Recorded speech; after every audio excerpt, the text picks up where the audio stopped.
చాలా రోజుల తర్వాత మిల్ మేకర్ బిర్యానీ చేశాను. నెలలో ఒక్కసారైనా ఏదైనా ఒక బిర్యానీ చేస్తుంటాను, చికెన్ లేదంటే ఎగ్. కానీ ఈసారి మా పాప మిల్ మేకర్ బిర్యానీ చేయమనింది.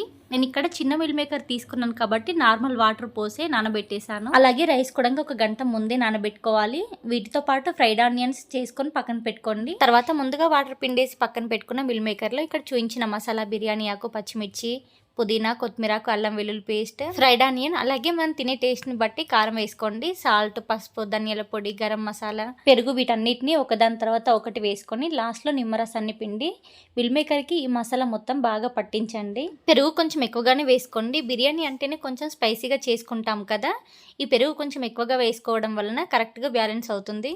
ఇప్పుడు మసాలా కలిపి పెట్టుకున్న మిల్ మేకర్ని పక్కన పెట్టేసి ఒక బౌల్లో కొన్ని ఎక్కువగానే వాటర్ తీసుకోండి. ఇక్కడ చూపించిన మసాలా, పుదీనా, కొత్తిమీర, పచ్చిమిర్చి, అల్లం వెల్లుల్లి పేస్ట్ వేసి కొంచెం ఆయిల్ వేసుకోండి. నీళ్లు వేసరొచ్చినప్పుడు సరిపడా సాల్ట్ వేసి ముందుగా నానపెట్టుకున్న బాస్మతి రైస్ వేసి ఉడికించండి. సైడ్ రైస్ ఉడికిస్తూనే ఇంకో సైడ్ ఆనియన్ ఫ్రై చేసి పెట్టుకున్న ఆయిల్లోనే మనం మసాలా కలిపి పెట్టుకున్న మిల్ మేకర్ని వేసి ఫ్రై చేసుకోండి.